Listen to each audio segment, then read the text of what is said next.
Hey, my friends, we will be right back to the show. But I have a question for you. Are you struggling with the impact of childhood trauma? Well, know that you're not alone. I'm here to let you know that I'm starting a brand new weekly coaching group that includes a year of life coaching, accountability, support, habit and goal setting, and more. I'm starting a waitlist for the group right now, and I'm only taking a handful of people. And I'll let you know that through this personalized coaching, we'll work together to help you understand how your childhood trauma has shaped your beliefs, behaviors, emotions, and will help you create a roadmap for healing and growth. Right now, you can schedule an absolutely free coaching session with me and get put on the wait list if you go to thinkunbroken.com. My friends, it's your time to turn your trauma into triumph, breakdowns into breakthroughs, and become the hero of your own story. And I'm here to support you in doing that. Just go to thinkunbroken.com to register for a free coaching call with me and to get put on the wait list for the brand new weekly coaching program. We'll be right back to the show. But before we do, I want to tell you about today's sponsor, factormeals.com, where if you go to factormeals.com/unbroken50 and use the code unbroken50, you can get 50% off your first order. That's factormeals.com/unbroken50. If you're like me and you are a person who is busy trying to create a life, heal, work on their health, wealth, and relationships, and not to mention deal with the day-to-days of normal life, you do not have time to be going to the grocery store and trying to figure out what you're going to cook every single day of the week. In fact, one time I did the math and I realized I was spending over 15 hours a week at the grocery store and cooking. When I added Factor, I got to use that time for myself, for my family, for my friends, for my community, and for my business. And so if you're in the place where you need some more support in the kitchen, head to factormeals.com/unbroken50 and use the code unbroken50 to get 50% off. What's so special about Hero Bread's soft, fluffy, and delicious breads, buns, and tortillas? These ultra-low net-carb baked goods contain zero sugar, fewer calories, and more protein than the leading brands, and are high in fiber to support gut health. Shop now at hero.co. Hey, my friends, we will be right back to the show. But I have a question for you. Are you struggling with the impact of childhood trauma? Well, know that you're not alone. I'm here to let you know that I'm starting a brand new weekly coaching group that includes a year of life coaching, accountability, support, habit and goal setting, and more. I'm starting a waitlist for the group right now, and I'm only taking a handful of people. And I'll let you know that through this personalized coaching, we'll work together to help you understand how your childhood trauma has shaped your beliefs, behaviors, emotions, and will help you create a roadmap for healing and growth. Right now, you can schedule an absolutely free coaching session with me and get put on the wait list if you go to thinkunbroken.com. My friends, it's your time to turn your trauma into triumph, breakdowns into breakthroughs, and become the hero of your own story. And I'm here to support you in doing that. Just go to thinkunbroken.com to register for a free coaching call with me and to get put on the wait list for the brand new weekly coaching program. Hey, my friends, we will be right back to the show. But I have a question for you. Are you struggling with the impact of childhood trauma? Well, know that you're not alone. I'm here to let you know that I'm starting a brand new weekly coaching group that includes a year of life coaching, accountability, support, habit and goal setting, and more. I'm starting a waitlist for the group right now, and I'm only taking a handful of people. And I'll let you know that through this personalized coaching, we'll work together to help you understand how your childhood trauma has shaped your beliefs, behaviors, emotions, and will help you create a roadmap for healing and growth. Right now, you can schedule an absolutely free coaching session with me and get put on the wait list if you go to thinkunbroken.com. My friends, it's your time to turn your trauma into triumph, breakdowns into breakthroughs, and become the hero of your own story. And I'm here to support you in doing that. Just go to thinkunbroken.com to register for a free coaching call with me and to get put on the wait list for the brand new weekly coaching program.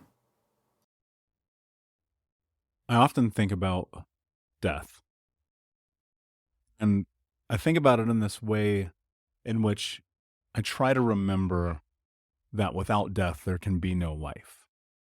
And I know that death is a hard subject. Like, this is a thing that we know is going to happen, and yet we don't talk about it. We don't live in it. We don't experience it fully and wholly. We don't give ourselves the space to grieve or to experience the loss or to even prepare for it. And in today's episode, we're going to talk with an amazing human being, someone that, to be honest with you, I've been looking forward to speaking with for years. It's Rabbi Steven Leder, who is an author of 5 books, and Newsweek even named him one of the most influential rabbis in America. And Steve helps people and their families go through the transition of end of life. This thing that is an inevitability. And I remember when I first reached out to Steve, I had a little hesitation, even though I wanted him on the show and even though I was hoping he would say yes. I had some hesitation because there's parts of me that still run from death. There's parts of me that still hide from the truth of the inevitable. Like, I feel it in me sometimes where I'm terrified of my own death, but also I've had to face so much of it in my life. The loss of my mother to her addiction, the loss of my grandmother caused by her addiction, the loss of my 3 childhood best friends. And I've talked about these things before. And for me, as I think about my own mortality, I can't help but wonder quite often, like, what's the point of all of this? And what I mean by that is when I sit and I think about this journey, this life, this experience that we're having, you can't help but wonder why we're here. And I have a theory, and we're going to talk about it deeper into this episode, but I have a theory personally, and I think that we're here to make the world a better place. You often hear about this idea that be the change that you want to see in the world, and for me, that holds incredibly true. And my only hope is that we can create that change, and I can create that change before I'm gone. And as we have this conversation with Steve today, I want you to think about in your life, are you really living? The regret of the dying, and this is something we'll talk about today, the regret of the dying is never about the things that they did, always about the things that they didn't do, the time they didn't spend, the risk they didn't take, the love that they didn't pursue. There's always that. And my number one hope in my life is that I die with 0 regret. I don't know if that's possible. I'll be honest with you, but I'm trying because I want to. I want to have a different reality than the one that I was born into. And for many of us as trauma survivors who've been through very traumatic experiences, death is around us all the time. It's in our head. It can also be something that keeps us stuck and crippled. And that to me is heartbreaking because I see it all the time. And my hope is that as you listen to today's episode, that you give yourself a little bit of space to explore, to step into the unknown, to chase down the idea of what it means to fully live. Because inevitably, the clock is ticking. Please do me a favor, check out the show on iTunes, Apple Podcast, YouTube, and Spotify. Leave a review if you find value in this episode. And if you need support, if you're looking at your life and you're coming through this journey of trauma and you want to have someone there to guide you down the path, join us in our weekly coaching program every single Monday at keys.thinkunbroken.com. And without further ado, my friends, here's Steve Leder.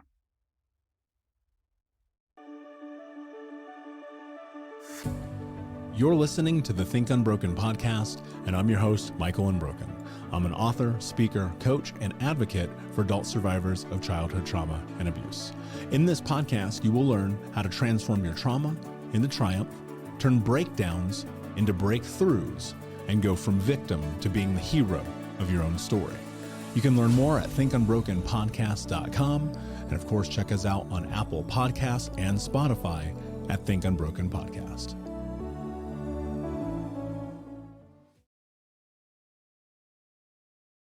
Hey, what's up, Unbroken Nation? Hope that you're doing well wherever you are in the world today. Very excited to be back with you with another episode with my guest, Steve Leder. Steve, my friend, how are you today?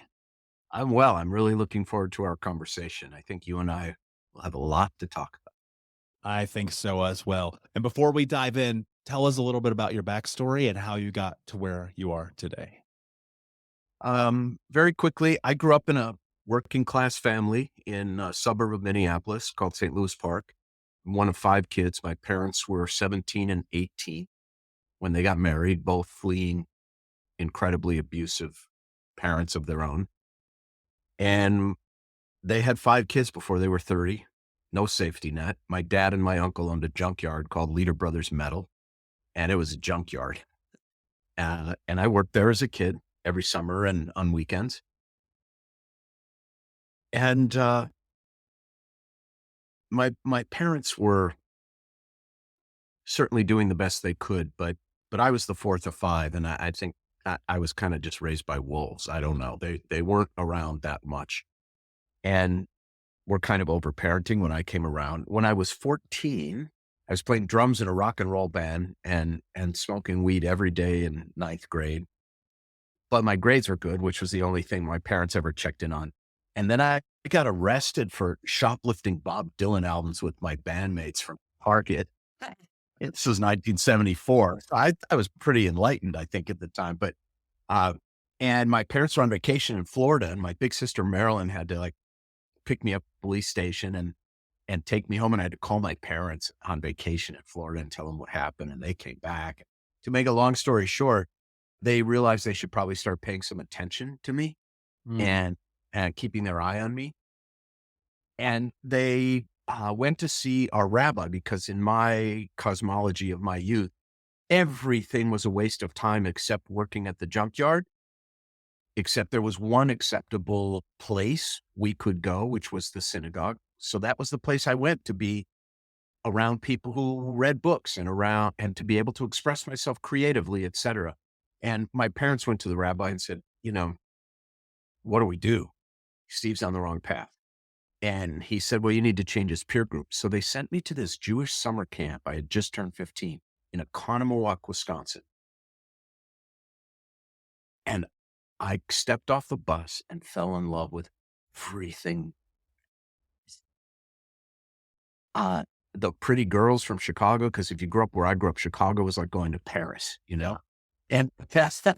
And the cool counselors who were hippies and wore earth shoes and played guitar and liked the music I liked.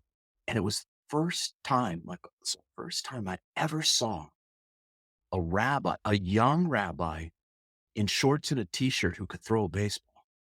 And it blew my mind. I couldn't believe it. What?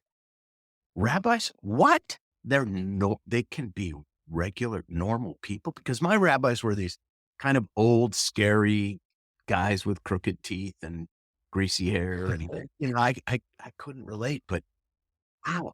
So honestly, that was the moment I fell in love and never looked back and decided what I was going to become. This is all separate from some of the personal hardships I've faced, which have really formed who I am going forward from that moment. But that's the genesis of a lot of it. Wow, that's fascinating, man. I'm sitting here, I had a thought that most kids who are in rock bands playing drums, getting high and stealing records are probably in homes where no one's paying attention to them. Exactly. Because that was exactly what I was doing to some extent as a kid. So my number one dream as a kid was to be the drummer of the Foo Fighters. And so I had this drum set that I bought from this kid across the street. And since I was skipping school and getting stoned all day, I'd play it. And, unlike you, though, because I maybe have a little bit more talent, I wasn't arrested when I was stealing things. But also, well, wait a minute. In all fairness, okay? In all fairness, my buddies were the ones actually stealing the albums, and my job was to keep the cashier busy in the record department. And I thought, that's not illegal. I had no concept of what it meant to be an accessory to a crime. None. I thought I was cool no matter what happened to these guys. but they hauled me in with the others too. So Yeah. I tried to be cool about it. Yes, you were a more gifted thief in your adolescence than I That's was. hilarious. It's a talent that I no longer utilize, so let's just call it what it is. Steve, when I I I mentioned this to you before we started recording. I don't know if it was me reaching out to you or your team reaching out to me to have this conversation, but I initially had come across you when you did an interview with Bob Saget. And I'll say this, I don't share it a lot on the show, but I'm a huge, huge, huge fan of comedy. And I loved Bob dearly. And I rarely, if ever, am impacted by the loss of celebrity. And that's just simply because I don't know them. So I'm emotionally removed from it.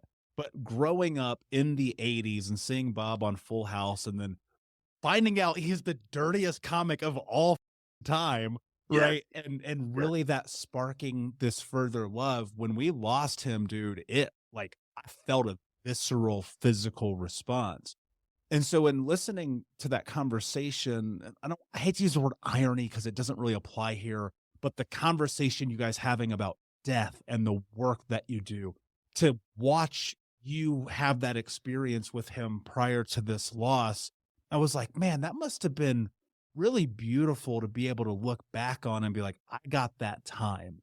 The work that you do around death, I think, is incredibly fascinating because we live in a society where we hide from it all the time.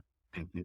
And so I'd love for you to kind of just talk about the experience leading into the work that you do and why you do it. Mm.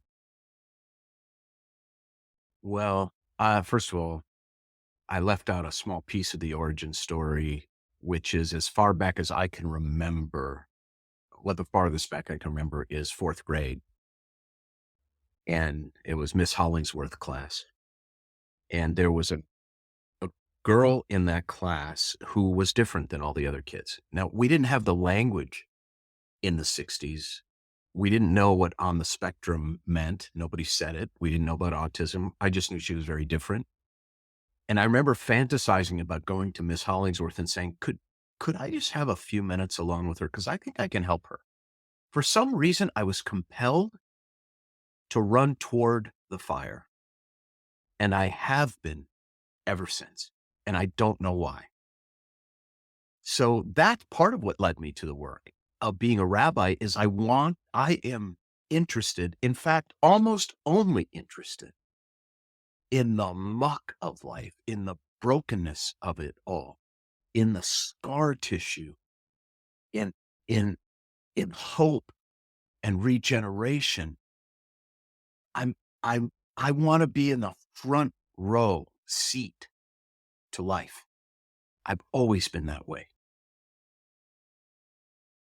And that's part of what led me to dealing with death so much, because death is not about death. It is always about life. Every brush with death is actually a brush with life, our lives. And death, I wish, and there are other things that wake us up,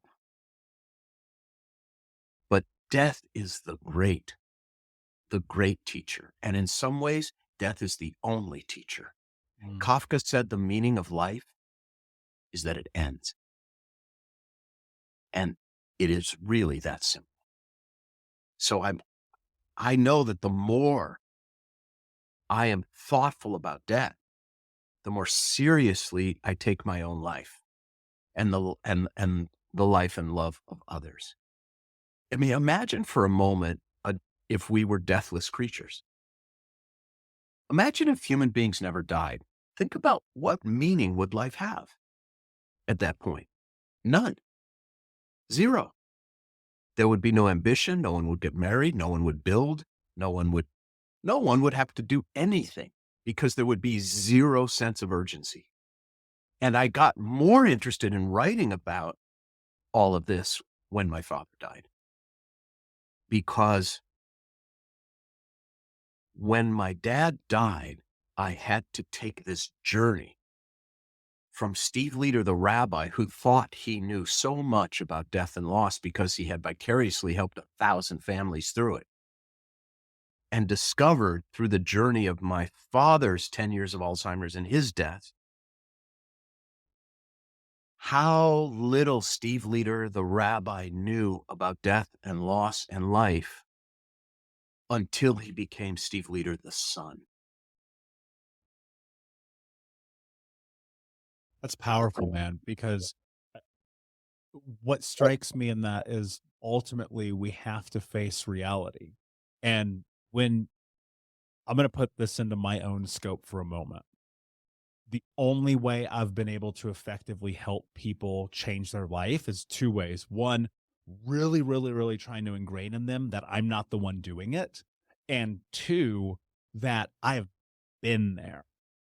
And I think with this concept and this ideal of death, like it's around us all the time, but it's like swept under the rug.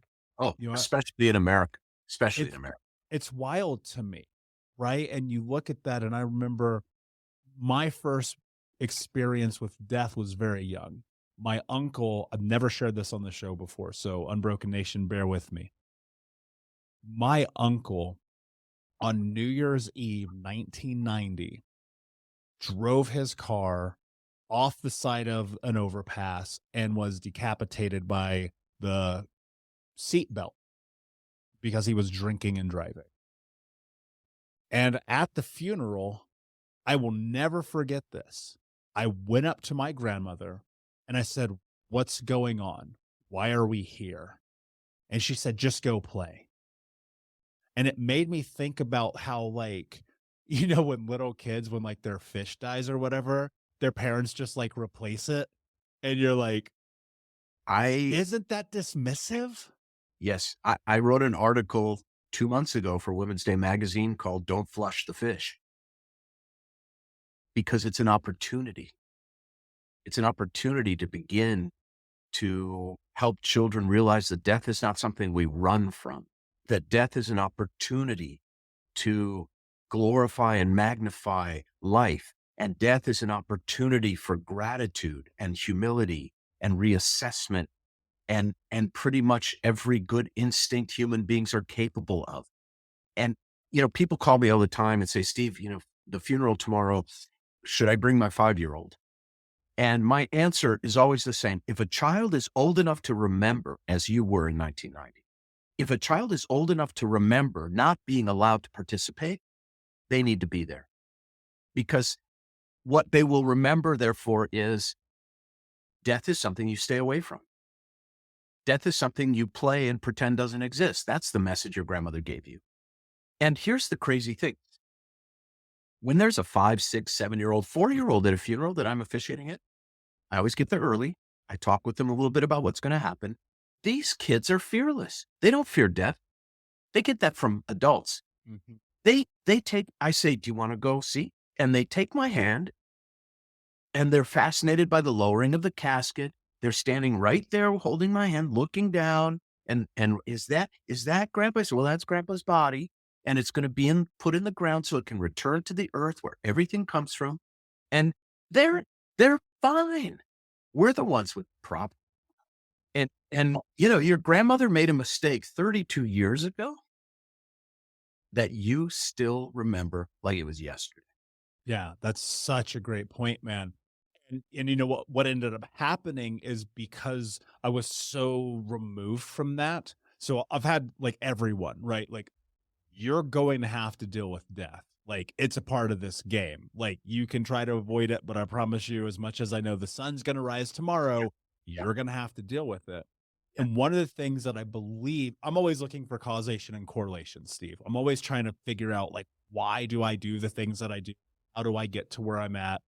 And so in my 20s, I had to deal with the murder of a couple of my close friends. And I just could not pull myself to go to the funeral.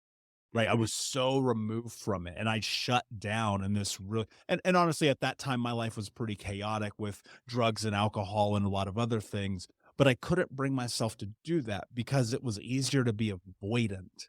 And I think one of the things that happened when I really got deep into my spiritual journey, this healing journey, is that I recognized that I had to actually embrace death.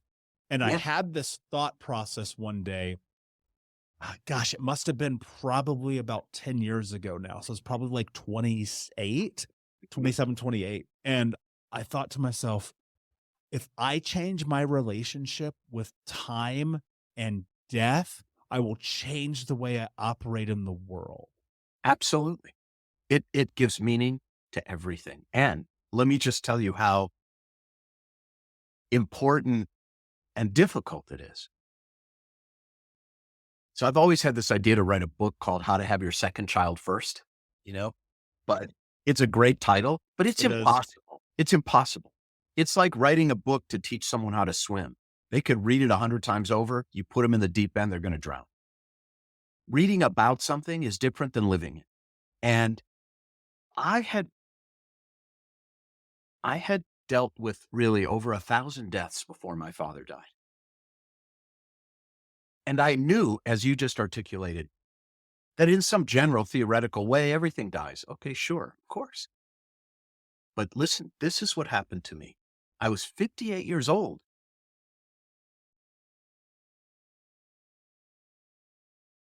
So my dad died and I flew home to Minneapolis, and we were sitting in the room at the synagogue off to the side of the chapel where the funeral was going to be. I was in there with my siblings and everyone's spouses and all the kids and my mom. And the young rabbi walks in to take us in to view my dad's body, and then the casket's closed and the funeral would begin. And they would let people in, the funeral begin. And I remember when the rabbi walked in saying to myself, I know exactly how the rabbi feels right now,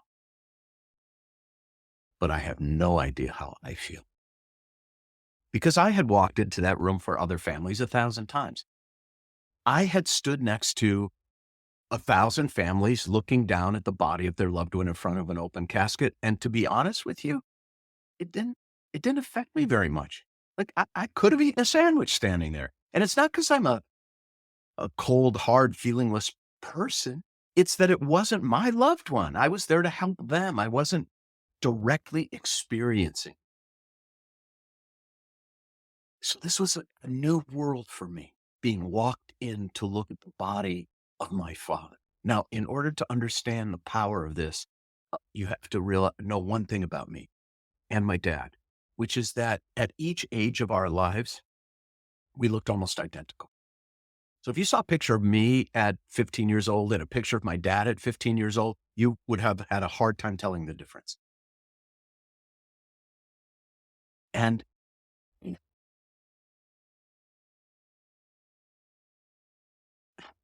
so we walk into the chapel and I approach the casket. Yesterday was the 4th anniversary of my father's death. We approach the casket and I put my hand on my dad's chest because I didn't want to feel how cold I knew he was. And I looked down and my first thought was, that's how I'm going to look when I'm dead and my son is bending over my casket. I am going to die. I never really felt it 1,000 times before. But when I looked at my dad and therefore myself dead, it changed my life for the better. It's heavy, man. And I'm thinking to myself in that this exercise that I've done before. And a lot of people in the personal development space have started doing it more. And it's writing your own eulogy. And it's about exactly what we're talking about, changing that relationship and recognizing the truth, because it feels so far removed all the time. And so I did this exercise, and to be honest with you, it didn't really impact me that much because I'm always, dude, I think about death every single day. Like at some point, wonder if I'm plagued by it, but it also becomes this motivator that like keeps Yeah, me you're going motivated by forward. it. You're not plagued by it. You're motivated by it. You're enlightened by it. I am. I've faced it. Like I don't get to call my best friends. I don't get to call my grandmother. I don't get to call my mother. I don't get to call, my uncle. So many people have existed. And Steve, dude, this is what's crazy. Most of them have died in these massively tragic ways, right? Things that you pray. Like I'm always like, dear God, spirit, universe, holy mother, whatever it is, let me die in my sleep, please, Yeah. please, and or thank you. I often say, all deaths are sad, but some are tragic. Yeah. And that's the reality. Some have been massively tragic. And so I'm wondering the change that you experience, and maybe reconciliation's the wrong word because it hasn't happened, but in like the willingness to sit in the truth of this new So found reality. this, Like so what happened? I wrote a book about it called The Beauty of What Remains. And it is all about the dualities that my father's death revealed to me. It's everything the rabbi thought he knew, but the son discovered was far more complex. So death exposes so many dualities that we deny. I'll just give you a few examples. Memory. We're all full of these platitudes. Clergy, they're full of these platitudes about memory. May his memory be for a blessing. You always have her in your memories. Okay, yes. That's true. Memory is beautiful. But it is equally true that it really, really hurts sometimes. It's like being caressed and spat on at the same time. There's a dichotomous tension to it. There's a duality to it. I want to think about him. I don't want to think about him at all. I want to talk about him. I don't want to talk about him at all. I want to move on. I don't want to move on at all. It is this duality of memory that we try to avoid. Number one, there's a duality about grief. We have this idea that grief is linear, and it's not true. Now, the reason we think it's linear is because every generation from mine down to yours and beyond has been raised under the sort of tutelage of Elizabeth Kubler-Ross when it comes to death and grief, that it comes in stages. There are 5 stages, and it's A, B, C, D, E, and F. And first you feel one, then the other, then the other, then the other, and then it's over, like some rash that clears up. And grief is nonlinear. Grief is waves, and they come and they're fast and they're hard and they're huge at first, and then they spread out, but they're still there. And then sometimes you have calm, beautiful seas for days, weeks, months, even years. And your back is turned and this massive rogue wave rises up. It takes you down and you're thrashing and gasping for air. That's grief.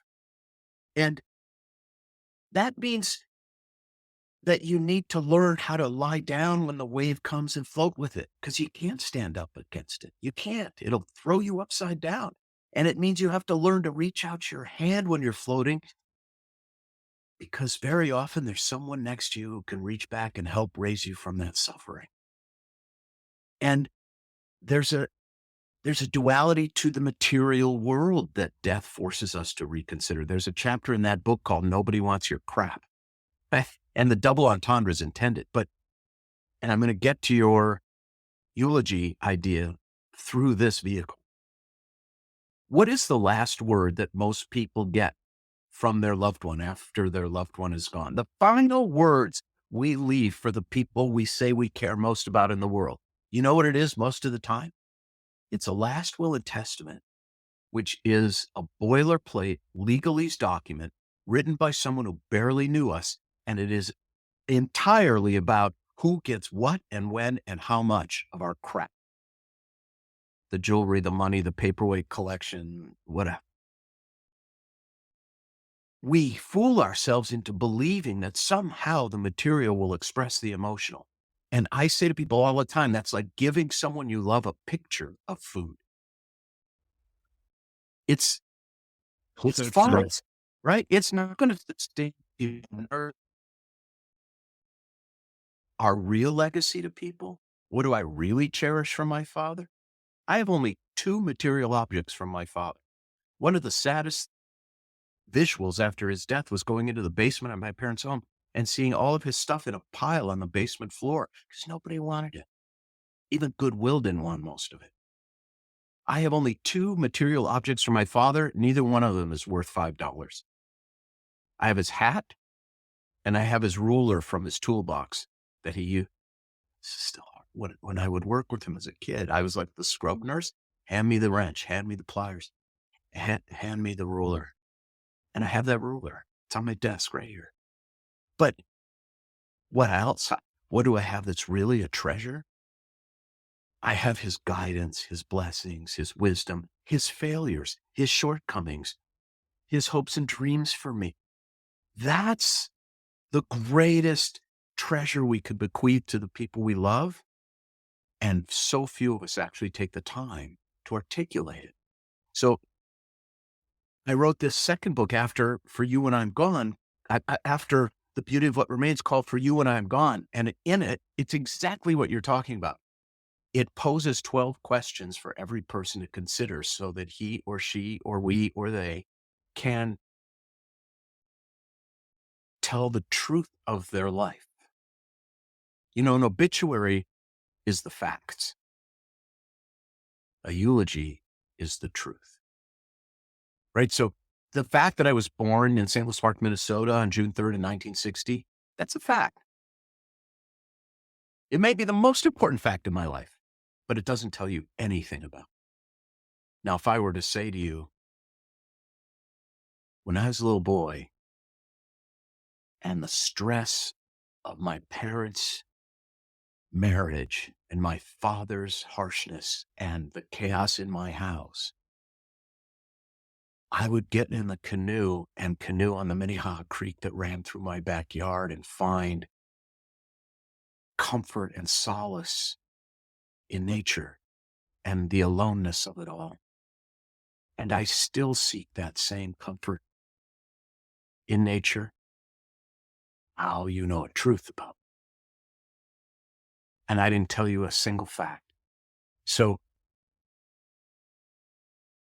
this idea of articulating, and I call it an ethical will, you call it a eulogy. It doesn't matter what we call it. We're talking about sharing our truth with the people we love. Now, when we do that, it also does something else.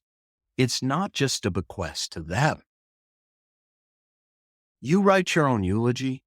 You consider, what do I want carved on my headstone? When you consider what is love, what do I regret? Have I ever had to cut someone out of my life? What's the best advice I ever received? What would my final blessing be to my loved ones if I could speak at my own funeral? When you ask and answer these questions, you also have kind of an MRI of your internal spiritual being that you can then hold up to the light and ask the most important question I think any of us can ask, and it's why you're alive today, I believe. You specifically, is you get to hold this document up to the light and ask and say to yourself, okay, this is what I say I believe. This is what I claim to be my truth. Am I living it? Or is my life kabuki?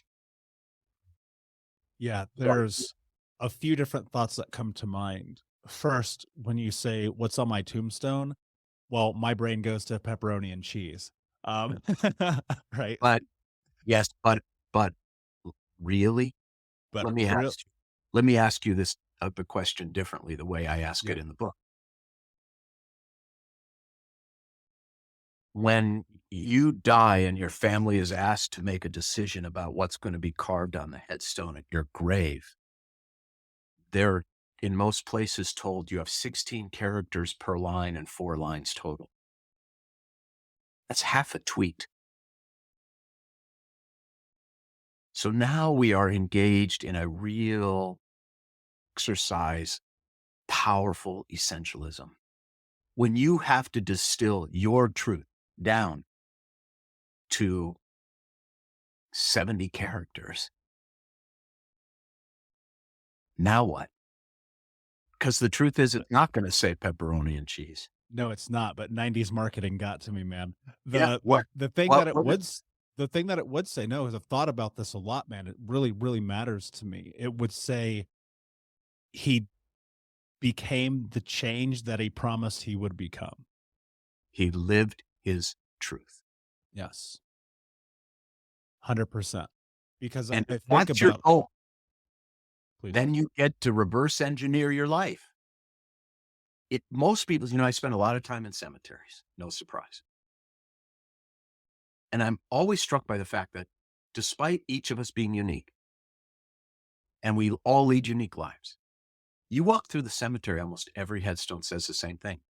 Yep. Loving father, Great mom, husband, father, grandfather, friend, loving wife, mother, grandmother, friend. There are outliers, but almost all of them say the same thing. Not your GPA, not your grandchildren's GPA, not your gene size, not your zip code, not your net worth, none of it. It's all. And once you realize that, then you get to ask yourself, okay, that's what I want on my headstone.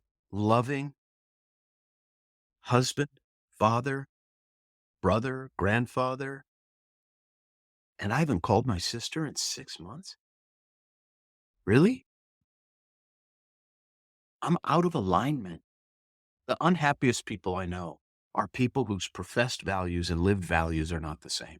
truth. And the most content people I know are the people who are most aligned. None of us are completely aligned. We all fall short, but the people who are most aligned with their deepest held truth, and they actually live it. I didn't even get close. Until my late 50s. I've had a few brushes with death myself, my own mortality. I got pretty sick when I was 28. By 29, it was pretty close. Things were not looking great. And in that moment, it further solidified this idea that I really had to, with the time that I had, try to do something that mattered. It's hard, I think, for especially people listening to this show, man. We grow up in pain and suffering and abuse and abandonment, in our own parents telling us you're not good enough, you don't matter, you're a piece of, you're a loser. That gets reinforced by society. Next thing you know, we're in this miserable life that we don't want to have. And yet they're like, yeah, but on my tombstone, I wanted to say something different. And I think that's what I'm always trying to push towards, is like, how do we really give people the tools to be able to do that, to leverage these understandings from experts like you? Like, you're an expert in death, right? You're an expert in what it is to be able to deal with the moments of loss, to look at yourself and ask the hard questions and make the difficult decisions. And one of the things I was thinking about as you were talking is, we get inundated with the ideals of the people that we should be. And it is a unmasking of that, while simultaneously unbrainwashing yourself, that allows you to get to that place to live in integrity with who you are. Yep. In my passport wallet, I carry a photograph of my grandmother. Now, my grandma was a person, Steve. I'm biracial, black and white. My grandma was an old racist lady from Tennessee. So let me just tell you, is she black or white? She was white. So, okay, because you know what Chris Rock says, the most racist people on earth are old black men. 100%. 100%. And so I knew where you're going with that. And so I keep this photo of her in my passport, because when I was about 12 or 13, we were watching Anthony Bourdain's travel show, whatever the very first one was called, and I cannot remember it, but I think it's called Chef's Tour.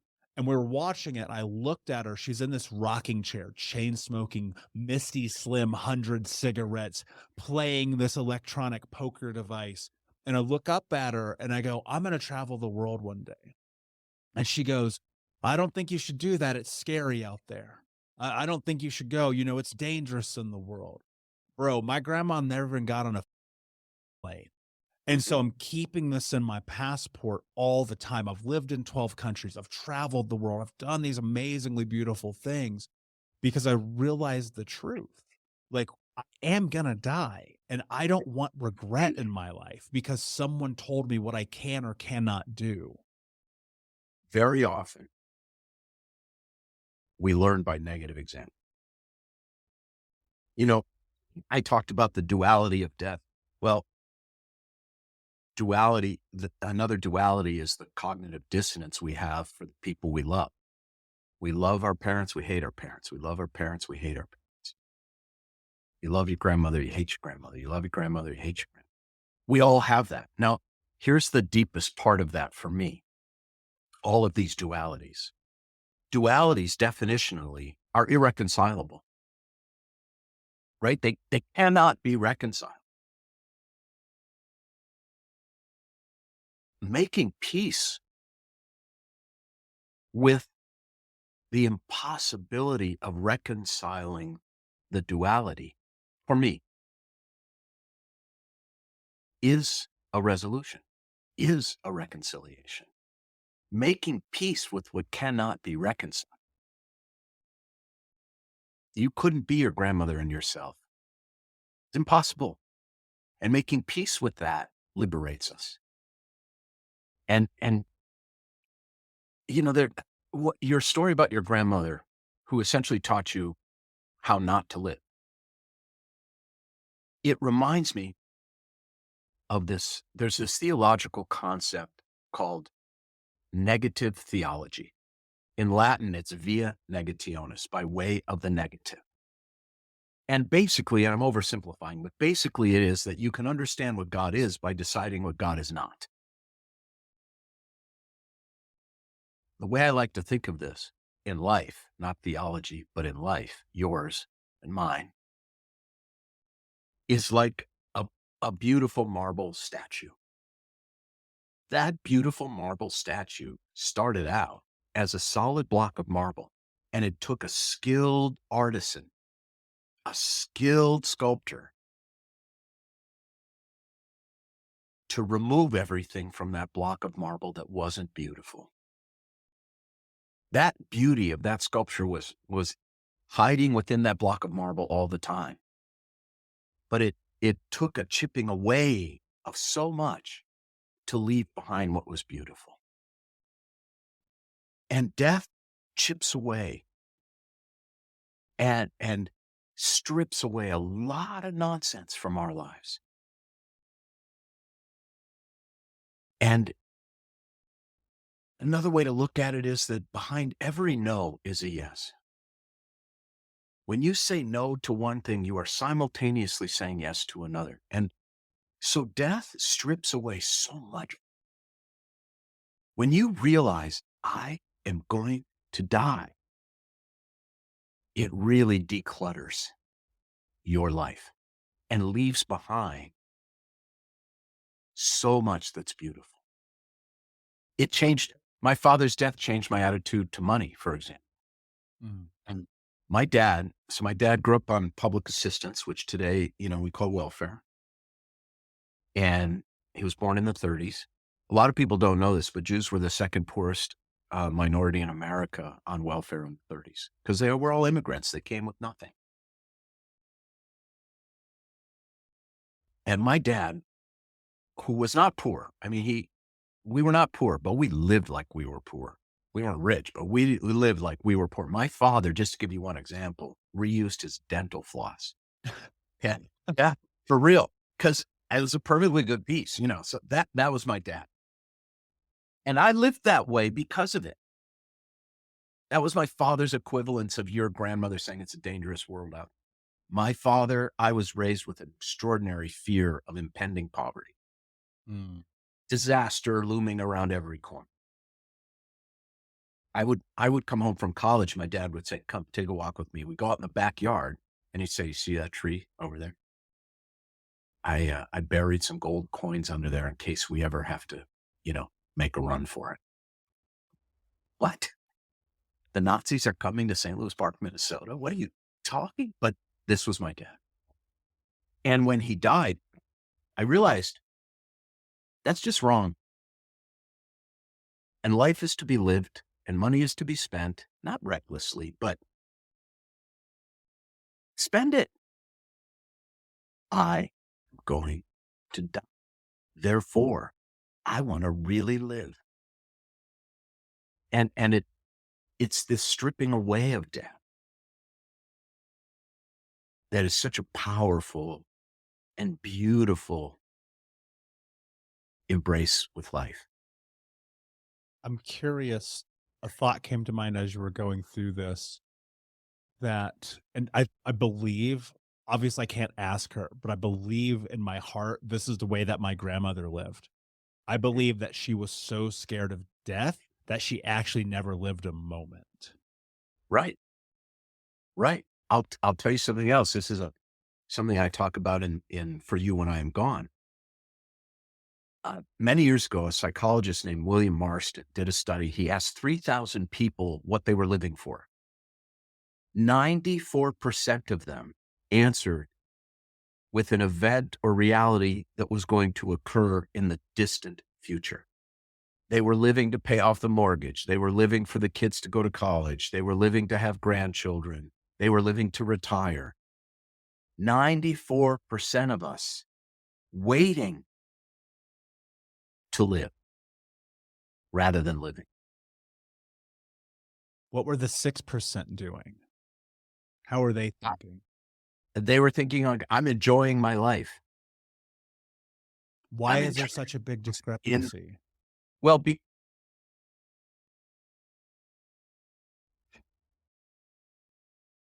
part of it is, I think, there's a lot of denial of death and people think they have forever.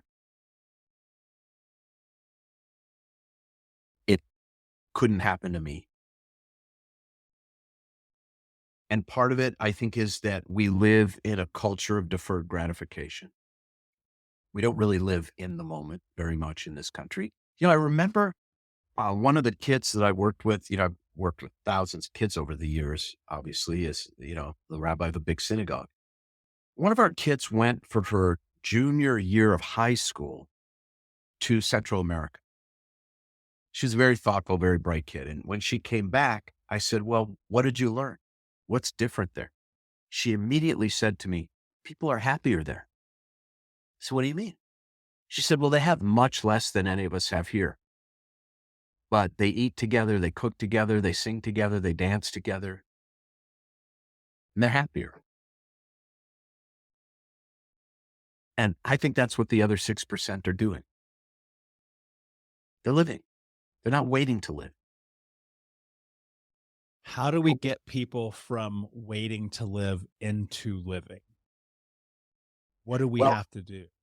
I think I can speak for myself. You have to impose some boundaries. Remember when I said behind every no is a yes? Yes. So we need some no's. We need some guide rails. We need some boundaries in our frenetic lives, in this centrifuge that tries to spin us all apart from each other. So, for example, for me, the Sabbath is very important. I don't answer emails. I don't use my phone. I don't shop. I don't run errands. I garden. I pray. I read. I nap. We have dinner at home 95% of the time. Do we get invited out a lot? Yeah. Do I say no 95% of the time? Yeah. So we have to have some boundaries so that we protect the inner sanctum of life. And, we all can do this in our own ways, but we can all do it. We all need to find a way to create an armistice day in this war for more and more and more. Because more is not better. I agree. And it took me, actually the thing that really sparked that for me was about 5 years ago, I sold everything I owned and I went to the world because I was just like, You're on a treadmill. There's Yeah. something here that's not working for. And by the way, I'm not an ascetic. I like money as much as the next guy. Sure. I like really good old peaty scotch. You know, I'm building a little cabin in the Joshua Tree Desert and it's not cheap. Like I like nice things. I like but I don't confuse them with my life. Yeah, that was the thing that I was getting to.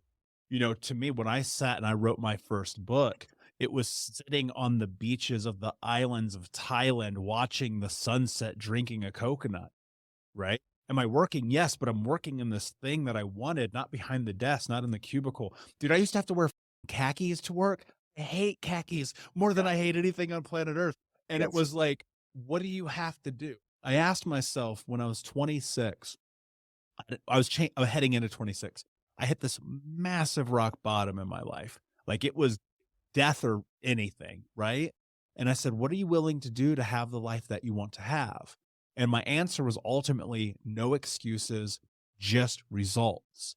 And that meant I had to get massive clarity about who I wanted to become and realize that it was like this tumultuous journey of the willingness to say no. That's right. And it took a long time to actually recognize that, because I was always the yes person, because to grow up the way I did, and many people do, in poverty, in abuse and trauma, we are yes people. People who are abused are yes people far more than people who are not. Yeah. And to say no feels like maybe you'll suffer consequences. Maybe you'll get in trouble. Maybe people won't like you. Well, Steve, you know this. People don't like you anyway, so it's fine. And Right. so You I'm know what like, most people think of you, Michael? I know, I have some ideas though. You want to know what most people think of you? Please. They don't. Exactly. And that's the thing that people like, we're all so concerned. And like, I can't name the 100 people I walked by on the street today, right? They're out living their life. They're doing their thing. And I think that to not live is terrifying. Like, So you think about your headstone. He lived his truth. And that is now your journey. And that is beautiful. outside of I want to go deeper into this, because this is my greatest fear, literally, is this, that I will die with regret. Nothing else scares me. Dude, I will do literally anything else, but I do not want to die with regret. Well, okay. First question in for you when I'm gone is, what do you regret? And here's the common denominator to what most people regret most at the end of their life. And you're a guy who doesn't want to die with regret. So here's my prompt for you to think about. What most people regret most is not something they did. It's something they didn't do. There are two types of, in religious terms, let's call them sins. In human terms, let's call them mistakes. There are two types of mistakes we make in life that lead to regret. There are mistakes of commission, the things we do. And there are mistakes of omission, the things we failed to do, the time we didn't show up, the words we didn't speak, path we didn't take, the fear we didn't stand up to. So if you want to be a person who dies with, you won't die without any regret, but who dies with less regret than the ordinary person, then the thing to focus on are these regrets of omission. Because most of us find a way to forgive or be forgiven for the things we did in life. Therapy, apologies, I'm only human. We find a way over the course of our lives to forgive and be forgiven somehow for the things we did. But you can never really make up for the things you didn't do at that in the same moment or at the same time. And this is so important and something I wish I had realized sooner. The thing most people regret at the end of their life is not having reached out for help sooner. I wish I had fill in the blank. And it's almost always gotten help sooner, come clean sooner, come out sooner, told the truth sooner, lived the truth sooner. And I often say to people when they come to see me in my office to talk about regrets, and maybe this will be helpful for you and everyone listening. I kind of triage the conversation to get people headed in the right direction by looking at them in the eye and saying, Michael, personally, I have given up all hope of a better past. I love that. Think about it. I have given up all hope of a better past, which immediately says to someone, regret is not about the past. It is about the future. That we do not have to be slaves to yesterday's ways. We do not have to be shackled by the past. You know, just to get biblical on you for a minute, many people know the story of the destruction of Sodom and Gomorrah. And as the cities are burning and being destroyed, Abraham's nephew Lot and his family are allowed to flee and survive. But God says to them, don't look back. Whatever you do when you're fleeing that destruction of Sodom and Gomorrah, all that misery and pain, the heat of that fire, don't look back. So they're fleeing, and Lot's wife turns around and looks. And the Bible, and of course, this is all metaphor for me at least. Bible says, and she was turned into a pillar of salt. Now, I have always understood that to mean, I've always interpreted that in my life and for my followers, that if we orient ourselves to the destruction and trauma of the past, we become paralyzed, bitter, pillar of salt. The regrets of the past, the trauma of the past, at their best, inform and liberate and create a different kind of future. Dostoevsky said his greatest fear was that his life would not be worthy of his suffering. I think that's a very powerful idea. What you are doing with your life, with the unbroken nation, you are living a life worthy of yourself. You are not coming out of the hell of your past empty-handed. We all go through it. We all go through hell. But we don't have to come out empty-handed. And is it worth it? No. Is it worth what I learned through my father's Alzheimer's and death, or through the car accident that I was in that resulted in spinal surgery and opioid addiction and clinical depression and anxiety? Was it worth it? No. But my job is to make sure neither is it worth less. Right? If I could give you a different childhood, I would. What you have become is not worth what you had to go through to become it. But you haven't allowed it to be worthless. You're being worthy of yourself. That, to me, is an ennobling and powerful idea. Brilliantly said, my friend. This has been an absolutely incredible conversation. Before I ask you my last question, please tell everyone where they can find you. You can find me on Instagram at Steve_Leder, Leder. There's no A in there, even though it's pronounced Leder, Leder. You can find me at steveleder.com. You can find me all the books on Amazon, and that's where you can find me. Of course, we'll put all the links in the show notes. My last question for you, my friend. Yes. What does it mean to you to be unbroken?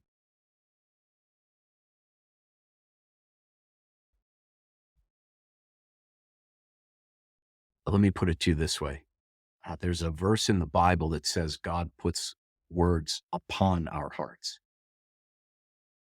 And the sages, 1,000 years after that was written, asked, well, why just upon our hearts? Why not in our hearts? Surely if God has the power to put words upon our hearts, God has the power to put words in our hearts.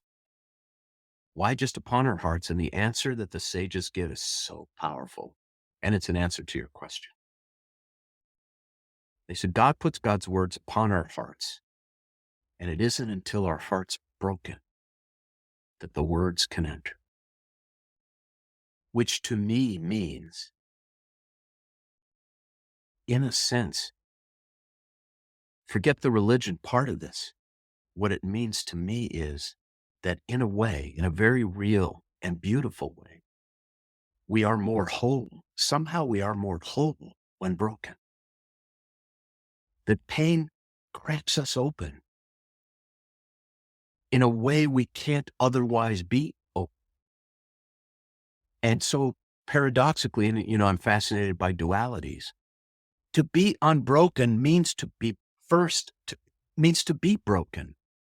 The truly whole person is a broken person. Oh, man, I just got massive goosebumps as just consuming that. Just want to say thank you so much for being here. Unbroken Nation, thank you for listening. Please like, subscribe, comment, share, tell a friend. And until next time, my friends, be unbroken. I'll see you. Thank you so much for listening to Think Unbroken. Please share this episode with someone who could use it and help us move forward in our mission of ending generational trauma in our lifetime. And if you would, please take 5 seconds to pop on iTunes or Spotify, hit that 5-star, leave a review, and you can also reach out to us on social at Michael Unbroken or at Think Unbroken. And of course, you can check out our YouTube channel at Think Unbroken. Thank you for being a part of Unbroken Nation, my friends, and until next time, be unbroken. Hey, my friends, we will be right back to the show, but I have a question for you. Are you struggling with the impact of childhood trauma? Well, know that you're not alone. I'm here to let you know that I'm starting a brand new weekly coaching group that includes a year of live coaching, accountability, support, habit and goal setting, and more. I'm starting a waitlist for the group right now, and I'm only taking a handful of people. And I'll let you know that through this personalized coaching, we'll work together to help you understand how your childhood trauma has shaped your beliefs, behaviors, emotions, and will help you create a roadmap for healing and growth. Right now, you can schedule an absolutely free coaching session with me and get put on the wait list if you go to thinkunbroken.com. My friends, it's your time to turn your trauma into triumph, breakdowns into breakthroughs, and become the hero of your own story. And I'm here to support you in doing that. Just go to thinkunbroken.com to register for a free coaching call with me and to get put on the wait list for the brand new weekly coaching program.